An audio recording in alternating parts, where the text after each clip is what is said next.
on the section 4 rules interpreter, which really doesn't mean a whole lot, but if you have any questions or anything like that, it's good to see everybody know a lot of faces in here. And this won't take too long. If you have any questions, throughout the presentation, raise your hand and we'll go from there. Okay, rule changes. All right, the coach's box. Actually, this is a big one. Not necessarily for New York State, but for the for Federation. It's 28 feet, which in New York State it always has been. All right, so it goes from the end line to the 28-foot mark, and there should be a 2-inch hash at the 28-foot mark on the going outside of the court. Now, what I would suggest is placing your chairs if you're using chairs. First chair should go on the end line. You know how the NBA has it and stuff like that, they have them way down. But it should go right on the end line, and you can go right up to the 28-foot mark. That's really as far, not really, that's as far as you can go. All right? And they hammered us pretty good about making sure the coaches stay in the box. All right? And the rationale is pretty good. 2 teams. All right? If we allow one coach all the way up to the division line to coach his team, all right, and the other coach is in the box, all right, that coach, that team is probably getting an advantage. All right, so it's 28-foot mark. And honestly, for all of us, that's really not a change. For other states, it is. It's a big change. Okay, so and you can see on this picture, end line, 28-foot mark. Some states just have that, and seatbelt rule and all that stuff, so. I signal to the score, don't worry about that. Two-man reporting, don't worry about that. Team jerseys, if you guys are getting new uniforms, all you need to, the basic things that you need to know is in this picture, all right, on the front and on the back, this is the neutral zone, all right, can be the school name. On the back can be the last name, if you wish, of the player. All right, you see in the first picture, the initials AB, that's supposed to be the student's initials. All right, can't have that. All right. On picture B, you've got the picture of the eagle or whatever it is, the little school logo. That's fine. All right. So nothing with the student, individual student, in the shoulder area, but you can have the logo. Okay, so the behavioral warning, all right, going back to the coach's box, all right, there is now an official warning, all right, and what it'll be is we will stop the clock if the ball's already not dead, all right, and we will actually go to the book and we will say, a warning on, the white coach out of the box. All right, not a delay warning, totally different stuff. And then if there is a next time that it happens, then it's going to be a technical foul. All right. Now, that being said, all right, we aren't required to give warnings. All right. If the behavior is egregious enough that we feel a technical is deserved, there'll be a technical. All right, nothing's changed with that. All right. This is really a coaching box warning. All right. That's the next picture. Right. So you can see in this one, he is out of the box. All right, we're going to assume the foot marks there and not the division line. All right, he is out of the box. All right, and the official is watching the play down the court. All right, but he's talking to his team. All right, so that would be a warning. Now, my own personal feeling is, why is this guy worried about someone behind him that he can't see who's not talking to him? That's me. All right. Now this one, letter B, obviously he's way on the court and he's talking to the official ref. Blow the whistle. Okay. All right. So in that. Okay. Okay. Editorial changes. All right. Ball at the disposal. All right. All this means, ball at the disposal, is when the player has it. All right? So, before the player has the ball, either team can call timeout. All right? Either team. But once the player has the ball, all right, only that team can call timeout. All right? And it's just clear that nothing's changed really. It just clarifies what player has the ball at his or her disposal. You'll see what it means, or like if we're bouncing the ball on the end line before 54 catches the ball, right? Either team can request a timeout, right? But once 54 white has the ball, only the white team can call the timeout. All right. Same thing with the free throw. All right. Before they catch the ball, either team, once he catches the ball, only the white team. All right. Then if we're handing it, all right, it's not at the disposal yet. Once we give them the ball is at the disposal of the player, and only that team can request a timeout. Okay, religious headgear. If you wish your player to participate in a game, in a New York State Federation, High School Federation game, and he needs to wear headgear of some sort. It can be a wrap, it can be whatever. Right? There has to be a waiver from the New York State Public High School Athletic Association. Right? We will ask you, you'll see a picture and just show the picture. All right? So this kid's got a soft bandage on his head. All right? They're going to consider that headgear. All right? We're going to ask you, do you have a waiver? All right? You're going to tell us yes or no. If you tell us yes, fine. That's not on us. That's on you guys, coaches. All right? Because then if something happens, we're going to say, well, the coach said that there was a waiver. All right? And then if it's no, we don't have a waiver, that student cannot play with the particular headgear you're talking about. I hope I'm not screwing you up back there with the camera. So this picture at the national meeting was about a 45-minute conversation. And I've said that in all four, but I swear to God it was. We talked about this for 45 minutes. The lawyer talked about this for like 45 minutes. So this is religious headgear. All right? Fine. All right? It doesn't really matter to us what kind of headgear it is. It's still headgear, and there's still a waiver to be required by the New York State Public High School Athletic Association. All right? And we will ask you if there is a waiver, and you will tell us yes or no. And if it's yes, great. If it's no, player can still play, but can't wear the headgear. All right? Any questions on that? Okay. Team control with a throw-in. Let me just read this one. The relevance of team control during a throw-in only applies when a member of the throw-in team fouls. Such fouls shall be ruled team control fouls. And as you know, for the last couple of years, we are not shooting on team control fouls. So you have Team A throwing the ball for a throw-in, and then Team A commits a foul out there, and Team B is in the bonus. That doesn't matter. We're not going to shoot on that. All right? Team control inbounds is established when a player from either team who has inbound status gains control of the ball. All right, and this comes into play in our next slide when we talk about backcourt violation on a throw-in. All right.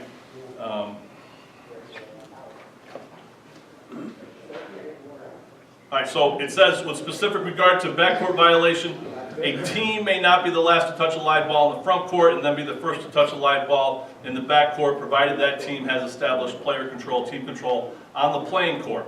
All right? By rule exception, during a throw-in, a team may leave the front court, establish player control while airborne, and land in the backcourt. And you're going to see a picture of it here in a minute. All right? So, it's just in the backcourt. It doesn't matter where they're throwing it in from. 3 throws the ball up in the air. 12 takes off from his front court, catches the ball, and lands in the backcourt. Perfectly legal. Perfectly legal. Because he caught the ball. He had player control inbounds and he's in the air, so there's no front court or back court has not been established. Okay? And it can be a normal landing. This is for everybody. All right? We're right here. The throw-in comes. I take off from my front court, and I land in the front court, and then I step into the back court. Perfectly legal. It's just a normal landing.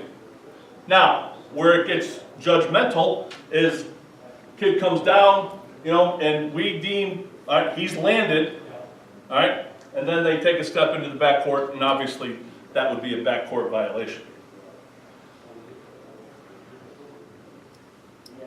All right. Now, in this picture, number 4, throw into number 10.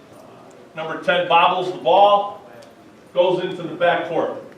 Number 10 can go get the ball, all right? Because player control has not been established inbounds. All right? We're good on that, because player control has not been established. Had he caught the ball, all right, physically caught it, player control has been established, then all the backcourt stuff, if he steps back and he steps on the line, it'd be a backcourt violation. But the pass here hits him in the shoulder, bounds into the backcourt, 10 can go get it. Anybody can go get it. Okay, intentional fouls. I have a very short PowerPoint that I will be showing about intentional fouls. And the problem that the federation sees, high school federation sees, with the intentional fouls, and especially late in the game fouling, right? They have determined, and I agree with them wholeheartedly, that fouling late in the game is a coaching strategy. All right? Whether or not we all agree with that or not, I think it is, and National Federation of High Schools believe it is. The problem comes into how the students, how the players foul. Right, we're going to show some video here. All right, the players need to be making a play on the ball. A play on the ball. You got wrapping them up from behind. That's got to be called an intentional foul all the time.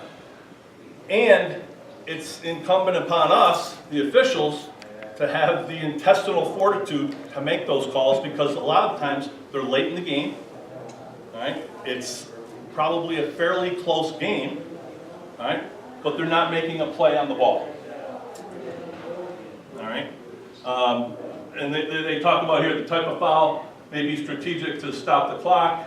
All right, we got to be aware of the game situations. I don't think we do that. I don't like this picture. I'm not even going to throw it. It's 10.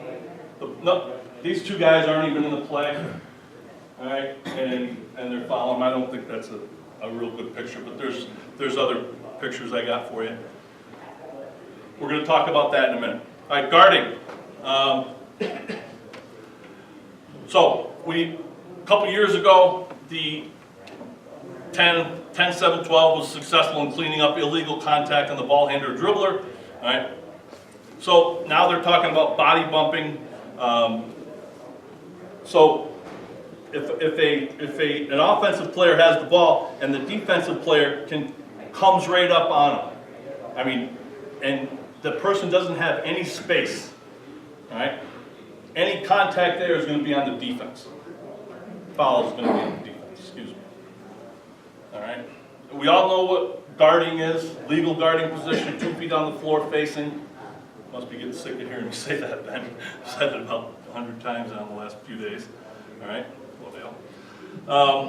Once the defensive player obtains legal guarding position by facing the opponent with both feet on the floor, all right, and I'm assuming most of you guys know this, but some may not, all right. So if Kurt's the ball dribbler or the ball handler, all right, I'm going to obtain legal guarding position when my feet are on the floor facing the opponent. Both feet are on the floor facing the opponent.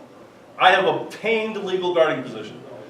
To maintain legal guarding position, I can move to the side, either side. I can move at an angle, called obliquely, or I can move back. All right? Any contact, if the defense is doing that, is not on the defense. All right? It can be on the offense or it can be incidental contact. All right? If the defensive player, however, is moving forward and contact occurs, all right, that's going to be a foul on the defense. All right? Displacement.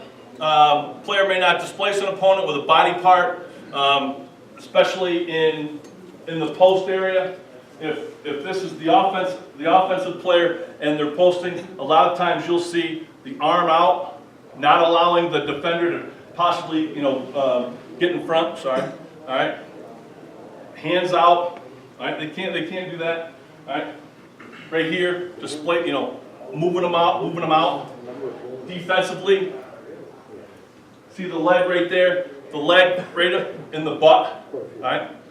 I'll probably give the defender once the whole game, right off the bat. Get your butt out of there. Get your knee out of his butt. Sorry.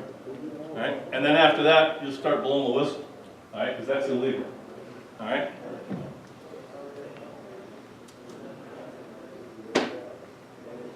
Okay. So I'm going to show this other PowerPoint here in just a second. 20 after we're good.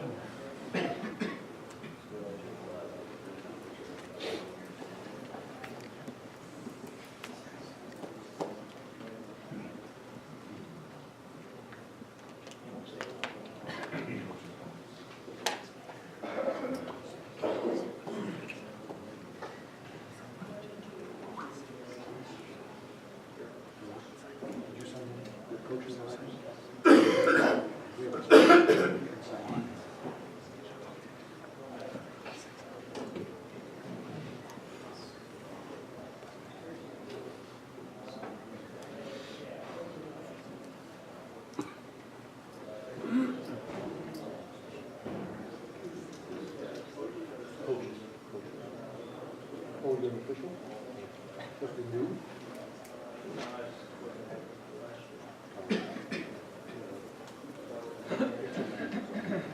Okay. All right. So intentional fouls, and this is a point of emphasis. All right. This type of foul may be strategic to stop the clock, create a situation that may be tactically done for the team taking action. Foul may be innocent in severity, but without any playing of the ball, it becomes an intentional act. And such as a player wrapping their arms around the opponent, act may be severe in its intensity and force of the action. These actions are all intentional fouls are to be called as such. All right. It neutralizes the opponent's obvious advantageous position. Contact on the opponent who clearly is not in the play. If you remember the old hack-a-shack when you couldn't shoot free throws in the NBA, they're just basically pushing him. Contact may be excessive or may not be. Contact is not necessarily premeditated or based solely on the severity of the act. All right, so in this case here, there's 2 minutes and 19 seconds of the game. Home team's ahead 69-61. Obviously, both teams want to win. All right? Home team wants to keep the clock running, right, and they want to stay in possession of the ball. The guests, they want to get possession of the ball, they want to stop the clock, and they want to win. All right? Is fouling an option? All right, the Federation has agreed that fouling is an accepted coaching strategy, and as I said before, I believe that's as well. It doesn't matter what I believe. Officials must have the courage to enforce the intentional foul rule properly. All right. Now, I'm not saying that this is in our minds every second, but we got to factor in the goals of both teams. We got to be willing to call an intentional foul when warranted. All right. We should not rule incidental contact to be illegal to avoid the intentional. All right. And then coaches need to teach the players the proper way to foul at the end of the game. I wholeheartedly think you guys do this. All right. And then the game comes and everything you worked on in practice goes right out the window. All right. So there's a couple of pictures. All right. All right. So this picture right here. All right. Kid obviously is going for the ball, but he's going for the ball and he's going through the red player. All right. This would be a common foul. All right. Now you're going to be able to see down in the lower corner here. Boom. Call the first foul. All right. It's going to be on the girl.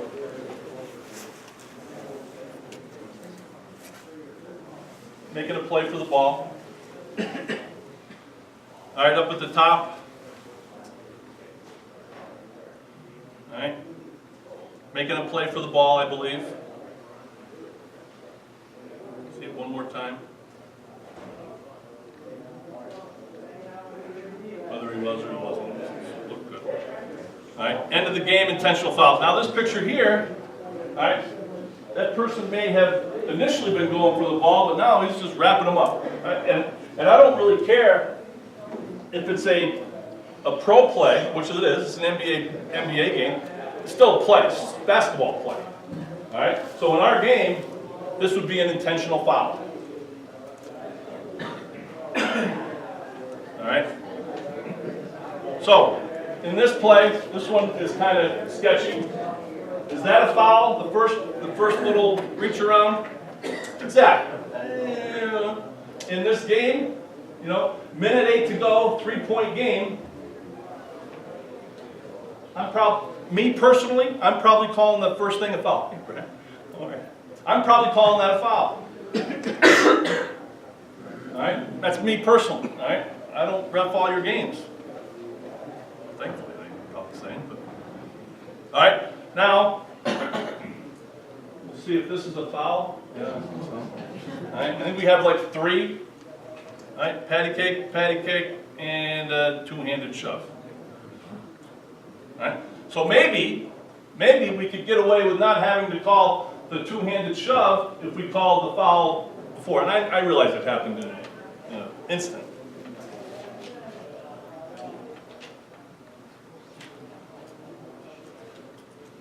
All right, just be careful of these guys, the bombers there. All right, now the kid that really causes it all really doesn't foul. He pushes his partner or his teammate into him. You know, and you can see it's like a 9-point game with 30 seconds to go.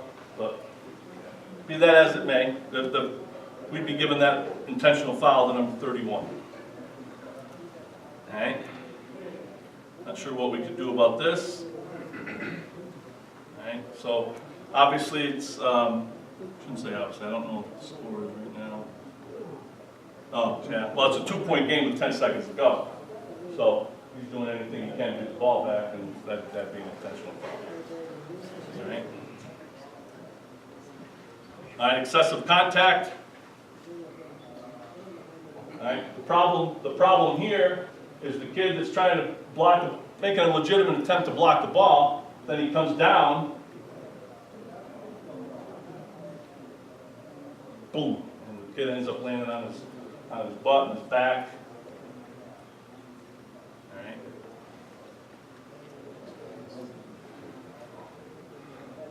So this play, I think is a common foul. All right. So the foul happens at about the elbow, right about there. All right. The official that's coming in, he actually gets it late, and the official over there, I think, calls it earlier. Let's see if I can just see it one more time.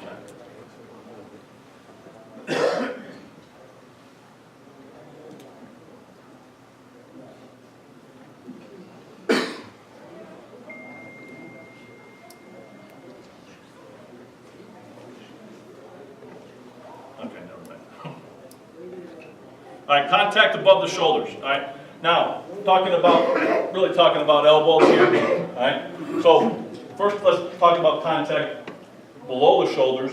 All right, with an elbow, if you swing and miss, all right, it's going to be a violation. All right, it's going to be a violation. All right, if you've got movement in the elbows and it's below the shoulders, all right, it can be a common foul. It could be a player control. Common foul is a player control. It could be a player control foul. It could be intentional, or it could be a flagrant. So if Maddie and I are doing a game and there's an elbow and it looks, pretty severe, boom, we're going to come in. I'm going to, I know I'm at least, for example, in this play, I'm going to call at least an intentional. All right, so we got that. We've got boom. So I come in. Maddie, what'd you see? Hey, you should have seen. I saw him look. I saw him eye it. Boom. Okay. information that I didn't have. All right, so we're going to talk on that, and hopefully, if there's a big play, serious play, all the officials are going to talk. All right, and then at that point, you know, we can make the decision: is it going to be an intentional or a flagrant? In which case, we would throw the player out of the game. Okay. Oh, yeah, okay. So you can see this.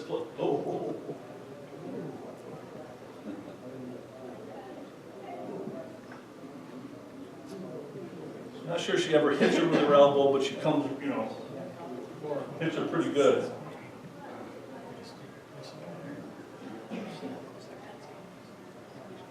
Close game, late. A lot of people. Now, this play right here, and I've tried, you know, with my officials in Binghamton, I really stress the fact that this official is looking between the play. Right? Because if this official was back a couple of steps, he never would have seen the little clip right there. So he's got a great look. All right, he sees it. All right, so we're minimum. I think this is definitely an intentional, nothing more. All right. No, I don't think so. Because it's contact above there with a moving elbow. Oh, this is the last one I'll show. All right, this is the old Chaska Champlain Park game. All right, watch right in the paint right here, or in the lane. Excuse me.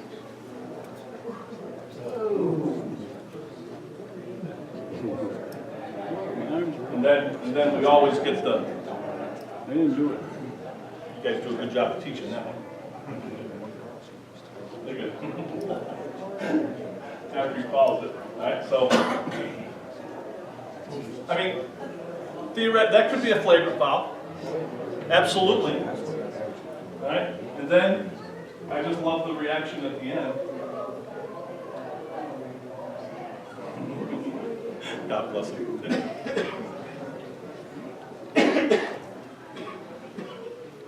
Okay, this is for the officials and stuff like that. All right.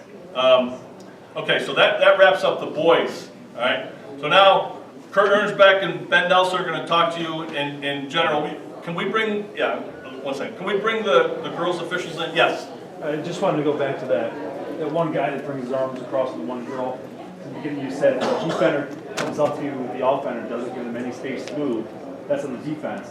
Now, if I have the ball and I turn like this and I bump the defense because they're up on my body, how is that on the offense? So I don't know if that, like one girl, I didn't see anything that she did wrong there. Because the defender is right on her chest, but it looked like her elbow was in. But maybe. Yeah, like I said, I didn't see an elbow. I kind of saw a forearm. I know she saw the girl. She went hard because she definitely saw it. And then if that defender, right, was up close enough, I mean that could be on the defender, not giving the person enough space to make a pivot or to turn. No, right.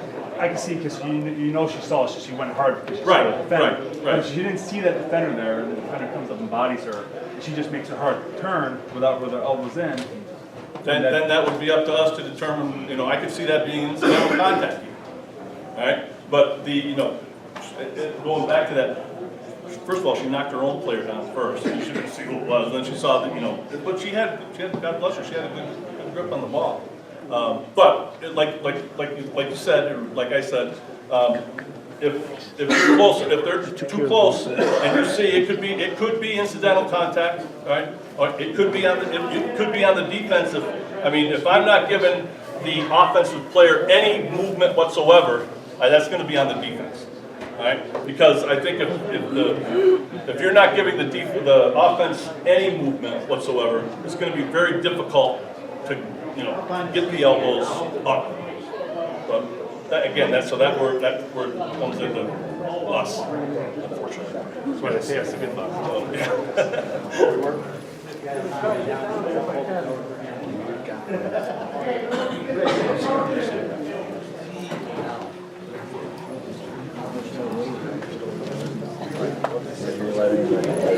Did you see? Big League.